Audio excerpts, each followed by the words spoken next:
Hi friends, Kurnool నుంచి నంద్యాల వెళ్ళే మార్గంలో మీకు కొండ మీద ఆంజనేయ స్వామిని చూపించబోతున్నా. మొట్టమొదట మనం ఇప్పుడు హుసేనాపురం గ్రామం మీదుగా వెళ్తున్నాము. అక్కడ విశిష్టత ఏమంటే సోమాజులపల్లి గ్రామస్తులు ఎక్కువగా చెన్నంచెట్టుపల్లి గ్రామస్తులు మాత్రమే ఆంజనేయ స్వామి కొండ మధ్యలో ఉండేది తెలుసు. మీకు అది చూపించబోతున్నా. చాలా బాగుంటుంది. అక్కడ విశిష్టత ఏమనేది చెప్తాను. ఇప్పుడు హుసేనాపురం గ్రామం దాటుతున్నాము. ఫ్రెండ్స్, ఇప్పుడు మనము హుసేనాపురం గ్రామం దాటిన తర్వాత మొట్టమొదటి వచ్చేది కాలువబుగ్గ మందిరము. కాలువబుగ్గ మందిరం అనేది మన కర్నూలు జిల్లాలో ఫేమస్. అవి ఇక్కడ బోర్డు మనకి ఎడం వైపు కనిపిస్తుంది, కాలువబుగ్గ మందిరం అని. కుడివైపు ఉంటుంది కాలువబుగ్గ మందిరము. చాలా విశిష్టత గల దేవాలయము, బుగ్గరామేశ్వరాలయము. దీని తర్వాతనే మనకి కుంభచెరువు ఆంజనేయ స్వామి ఎడమ సైడ్ బోర్డు వెళ్ళిపోయింది. దీని తర్వాత వచ్చే గ్రామం సోమాజులపల్లి.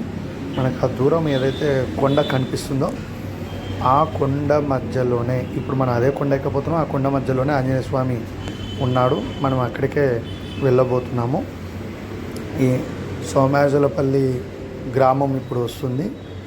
ఈ సోమాజులపల్లి గ్రామానికి ఒక గ్రామంలో ఈ కర్నూలు నుంచి నంద్యాల హైవే రోడ్లో ఒక విశిష్టత ఉంది. సోమాజులపల్లి గ్రామానికి ఇక్కడ మనకి రోడ్డు ఇరువైపులా ఎడం వైపు ఓం శాంతి మందిరము, కుడివైపు మనకి సాయిబాబా మందిరం కనిపిస్తుంది. సోమాజులపల్లి బోర్డు ఇందాకనే వెళ్ళిపోయింది. ఈ ఆధ్యాత్మిక కేంద్రంలో ఓం శాంతి చాలా మందికి తెలుసు. ఇక్కడ మనకి ఇప్పుడు ప్రస్తుతం ఈ సోమాజులపల్లి గ్రామం దాటుతూనే హైవే రోడ్ కానుకునే ఎడమ వైపు మనకి ఓం శాంతి మందిరం కనిపిస్తుంది. తర్వాత కుడివైపు మనకి సాయిబాబా మందిరం కనిపిస్తుంది. వీటిని దాటిన తర్వాతనే మనం వెళ్ళబోతున్నాము. ఇప్పుడు మనకి కనిపించేది సోమాజులపల్లి చెరువు. ఈ సోమాజులపల్లి చెరువు దాటిన తర్వాత మనకి ఎడమ వైపు బేదంచెర్ల అని బోర్డు వస్తుంది. అంటే రైట్ సైడ్ వెళ్తుందని. కానీ ఇది ఏదైతే సర్కిల్ ఉందో దాన్ని చెన్నంచెట్టుపల్లి సర్కిల్ అంటారు. ఈ సర్కిల్ని ఇక్కడ నుంచి చెన్నంచెట్టుపల్లి సర్కిల్ మీదుగా బేదంచెర్లకు వెళ్తుంది. ఇప్పుడు మనం ఎడం వైపు అటవీ శాఖ వారిది బోర్డు కనిపిస్తుంది. ఇక్కడ ఎడం వైపు మనం ఈ మార్గంలో వెళ్తున్నాము. ఈ మార్గమే ఫ్రెండ్స్ కొండ మీదకి మనకి వెళ్ళేది. మామూలుగా పైన బిఎస్ఎన్ఎల్ టవర్ ఉంది. అక్కడ పోలీసు వారు కూడా ఉంటారు. మనం అక్కడికి వెళ్ళకూడదు. ఎంతసేపు ఉన్నా మనము దేవుణ్ణి చూడడానికి వెళ్తున్నాం కాబట్టి ఈ మార్గం ఇది పైకి వెళ్తున్నాయని అవసరం లేదు. మనం పైకి పోతే పోలీసు వాళ్ళు అక్కడ ఉంటారు. పోలీసు వారు మనల్ని రానియరు, అబ్జెక్షన్ చెప్తారు. అందుకని ఎంతసేపు ఉన్నా దేవాలయం అంటే కొండ మధ్యలో ఉంది కాబట్టి మనం అక్కడికి వెళ్ళొచ్చు, ఏం ప్రాబ్లం లేదు. ఇంకొక విషయము, నా మాదిరి ఇప్పుడు నాది బుల్లెట్, నా మాదిరి ఎవరు కూడా బుల్లెట్ ఒక చేత్తో నడుపుతూ ఈ కంకరాలలో ఒక చేత్తో వీడియో తీస్తూ సాహసాలు చేయొద్దండి. నా అదృష్టం బాగుంది కాబట్టి నేను వీడియో దిగాలని అనుకుంటున్నాను. ఇప్పుడు మనం ఎక్కుతున్నాము. ఇది అడ్వెంచర్ మాదిరి ఉంటుంది, బాగుంటుంది చూడడానికి. ఇప్పుడు మనం ఈ విధంగా పైకి వెళ్ళేటప్పుడు కొంచెం దూరం, జస్ట్ ఒక హాఫ్ కిలోమీటర్ పైకి ఎక్కుతూనే ఇట్లా ఒక మలుపు వస్తుంది. ఆ మలుపు దగ్గర ఇప్పుడు మీకు ఈ దారి చూపిస్తున్నాను. ఈ దారి మనం వెళ్తున్నాం కదా, ఇక్కడ నుంచి మనకు అంతా కనిపిస్తుంది వ్యూ. ఈ రాయి మీరు గుర్తు పెట్టుకోండి. ఎడం వైపు అక్కడ దూరంలో మన బండి ఆపాము బుల్లెట్. ఇప్పుడు ఈ కుడివైపు పైకి మార్గము అయితే జారుడు ఉంది, చూసుకొని ఎక్కాలి కొంచెం జాగ్రత్తగా.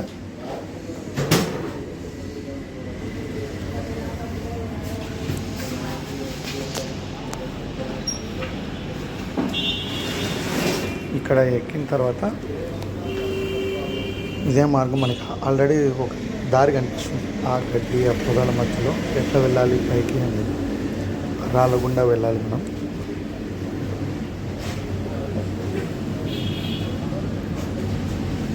ఇప్పుడు ఇది చలికాలం కాబట్టి ఊబగడ్డి ఎక్కువ ఉంటుంది, బాగా ముళ్ళులు వచ్చుకుంటాయి. కొంచెం చూసుకొని నడుపుతూ కొంచెం. ఇక్కడైతే ఏం జంతువులు లేవు, ఏం ఇబ్బంది లేదు. ఏమంటే కొంచెం మనసుకు ఆహ్లాదకరంగా అడవిలో మనం పైకి పోయేది బాగుంటుంది. ఇప్పుడు నేను చెప్పిన ఫ్రెండ్స్ ఈ ప్రదేశము, ఈ కొండ మొత్తానికి ఇక్కడ ఉన్న ఇలా రాళ్ళ సమూహం ఎక్కడ లేదు. మీరు ఈ కొండ మొత్తం ఎక్కడైనా చెక్ చేసుకోవచ్చు, నేను చెప్తున్నాను కాదు. దీనికి ఇక్కడ గ్రామస్తులు రకరకాల కథలు ప్రచారంలో పెట్టారు. మనము దానికి ఉదాహరణగా ఏం చెప్పుకోవచ్చు అంటే, ఇప్పుడు మనకు కనిపిస్తున్న సోమాజులపల్లి చెరువు, సోమాజులపల్లి గ్రామము వ్యూ కనిపిస్తుంది మనకి, మనము అంత హైట్లో ఉన్నామని. ఇప్పుడు మనం ఈ రాళ్ళ మార్గం గుండా పైకి ఎక్కుతున్నాము. కొంచెం జాగ్రత్తగా, దీని మధ్యన జారిపడే అవకాశం ఉంటుంది, కొంచెం చూసుకొని జాగ్రత్తగా వెళ్ళండి. ఇప్పుడు దీని కథ ఇందాక చెప్పబోతున్నా కదా, ఈ మీరు ఈ కొండ ఎక్కడైనా చూసుకోండి, ఇలాంటి రాళ్ళు సమూహము ఒకే చోట ఉండదు. ఎందుకు ఉండదు అంటే, దీనికి ఉన్న ఇక్కడ గ్రామస్తులు చెప్పుకుంటున్న కథ ఏమంటే, మనము కాణిపాకం దగ్గర, తిరుపతి కాణిపాకం దగ్గర, కాణిపాకం వినాయకుని దగ్గర మనం వినింటాం అరగొండు ఆంజనేయ స్వామి అని. ఏమని, లక్ష్మణుడు మూర్ఛపోయినప్పుడు ఆంజనేయ స్వామి ఆ సంజీవిని పర్వతం తీసుకోవడం ఒక భాగం పడింది కాబట్టి అక్కడ అరగొండు ఆంజనేయ స్వామి అంటారు. అదేవిధంగా ఇక్కడ కూడా ఒక భాగం పడింది అనేది ఇక్కడ వీళ్ళు చెప్పుకునే చరిత్ర. ఇది వాస్తవం అనిపిస్తుంది. ఇదే మనం అనుకుంటున్న ఆంజనేయ స్వామి ప్రతిమ, ఇప్పుడు మనకు కనిపిస్తున్నదే ఆంజనేయ స్వామి ప్రతిమ. చూడండి ఫ్రెండ్స్, చుట్టూ ఇన్ని రాళ్ళ సమూహంలో అదే ఆంజనేయ స్వామి అని ఇక్కడ ఎలా గుర్తుపట్టినారో తెలియదు. అంటే ఆంజనేయ స్వామిగా కొలుస్తున్నారు. చుట్టూ ఇన్ని రాళ్ళ సమూహం ఉంది. ఇంత ఈ రాళ్ళ మధ్యలో ఆ యొక్క రాయి మధ్య కనిపిస్తున్న దాన్నే ప్రతిమగా, ఆంజనేయ స్వామి ప్రతిమగా కొలుస్తారు. చూడండి మనం ఎంత హైట్లో ఉన్నామో, కింది కూడా ఎంత కిందికి ఉంది చూడండి. రాళ్ళు గుండ్లు ఉన్నాయి, జాగ్రత్తగా నడిచి పైకి ఎక్కాలి మనము. ఈ గుండ్ల మధ్యలో ఇక్కడ వాళ్ళు గుర్తించినారు. ఇప్పుడు గుర్తించినది కాదు, ఇది ఈ విధంగా ఉంటుంది ఆంజనేయ స్వామి. ఇక్కడ ఆంజనేయ స్వామి ప్రతిరూపకంగా కొలుస్తారు అందరూ. ఇక్కడ గుర్తించినది కాదు, ఇక్కడ ఎన్నో మహిమలు జరిగినాయని ఇక్కడ ఉన్న సోమాజులపల్లి గ్రామస్తులు, చెన్నంచెట్టుపల్లి గ్రామస్తులు చెప్పుకుంటారు. ఇప్పుడు మీకు ఈ వ్యూ బాగా అనిపిస్తుంది కదా.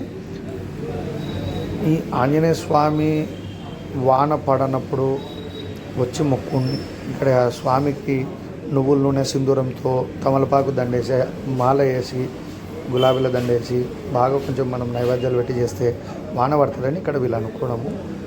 ఇప్పుడు ఇంతకు ముందు ఉన్న ఆంజనేయ స్వామిది మీరు చూశారు. ఇప్పుడు నేనే నా చేతులారా స్వయంగా మొత్తం స్వామి ఆ మొత్తము బండని కడిగి దాని మీద నువ్వుల నూనె సింధూరం నా చేతులారా పట్టించి శ్రీరామ అని రాసి నామాలు పెట్టి, తమలపాకుల దండ, గులాబీల దండ పెట్టి, ఆకు ఒక తాంబూలం పెట్టాను. ఇప్పుడు వీళ్ళు మనకు కనిపిస్తున్న వీళ్ళు సోమాజులపల్లి గ్రామస్తులు. ఇక్కడ ఈ ఆంజనేయ స్వామి ముఖ్యంగా ప్రతి అమావాస్యకి వస్తుంటారు ఇక్కడ ఉన్న గ్రామస్తులు. ఆంజనేయ స్వామికి తెలుసు, అందరికీ ప్రీతిమైనది నువ్వుల నూనెతో చేసిన సింధూరము చాలా ప్రీతికరము, తమలపాకు దండ ఇవన్నీ అందరికీ తెలుసు. ఇప్పుడు మనం కిందికి దిగుతున్నాం ఫ్రెండ్స్. వాళ్ళు ఎంత ఎత్తులో ఉన్నారో చూడండి. మనం ఇప్పుడు కిందికి దిగుతున్నాం రాళ్ళ మధ్యన. దిగేటప్పుడు కూడా జాగ్రత్త, మనం ఎంతో జాగ్రత్తగా దిగాలి. ఎందుకంటే కాళ్ళు చేతులు ఇరిగే అవకాశం ఉంది. కొంచెం తొందరగా ఉన్నాం. అంటే ఇక్కడ అనుకోకుండా నాకు ఒక వీడియో దొరికింది. అడవి బల్లులు సరదాగా నేను దిగే క్రమంలో అవి ఆడుకుంటున్నాయి. అది చూడడానికి కొంచెం చాలా సంతోషం అనిపించింది, కొంచెం ఆహ్లాదకరంగా అనిపించింది మనసుకు. ఈ అడవి బల్లులు ఇట్లా అంటే భయపడకుండా ఇది చేస్తున్నాయి. దాని తర్వాత మనం దిగే క్రమం ఇది. దిగే క్రమంలో ఇట్లా గడ్డి ఉంటుంది, మొత్తం చెట్లు ఉంటాయి, జంతువులు అయితే ఏముండవు, ఏం భయపడాల్సిన పని లేదు. హైవే రోడ్డు దగ్గరనే ఉంటుంది, పూర్తి దగ్గర కాదు, దాదాపు 1.5 కిలోమీటర్ ఉంటుంది. కిలోమీటర్ నుంచి కిలోమీటర్న్నర ఉండొచ్చు. ఇదే ఇందాక మనము ఆ పైన భక్తాదులు వచ్చినారు కదా, ఆ మార్గం ఇది. ఈ చెరువు కట్టు మీద ఉన్న దారి కనిపిస్తుంది కదా, ఈ సోమాజులపల్లి చెరువు, ఈ కనిపించేదే సోమాజులపల్లి గ్రామము. ఈ గ్రామస్తులే ఈ చెరువు గుండా కాలినడకన కొండపైకి వచ్చినారు ఫ్రెండ్స్. మనకేమంటే వెహికల్ అయితే అక్కడి వరకు వస్తుంది. నేను నా వెహికల్ కింద ఆపి నడుచుకుంటూ పైకి వచ్చాను. దిగేటప్పుడు జాగ్రత్త చూసుకుని దిగండి. ఇది ఫ్రెండ్స్ ఆంజనేయ స్వామి విశిష్టత. ఇంత ప్రాచుర్యము, చాలా పురాతనమైనది. ఇది మన జిల్లాలో ఇంకా ఎవరన్నా తెలియని వాళ్ళు ఉంటే ఈ వీడియో చూసి లైక్ చేసి, షేర్ చేసి, సబ్స్క్రైబ్ చేసి నన్ను ఇంకా ఎంకరేజ్ చేయాలని కోరుతున్నాను. ఇలాంటివి ఏమన్నా ఇంకా పురాతన దేవాలయాలు కొండల్లో ఎక్కడన్నా ఉన్నా మ్యాక్సిమం తీసి మీకు ప్రజెంట్ చేయడానికి ప్రయత్నం చేస్తాను. ఇప్పుడు మనం కిందికి దిగుతున్నాం.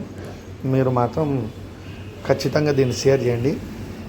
మీరు కూడా ఫ్రెండ్స్తో కానీ కుటుంబంతో కానీ మనసు ప్రశాంతత కోరుకునేటట్లయితే ఆహ్లాదకరంగా ఇక్కడికి వచ్చి ఎంజాయ్ చేయొచ్చు మీరు.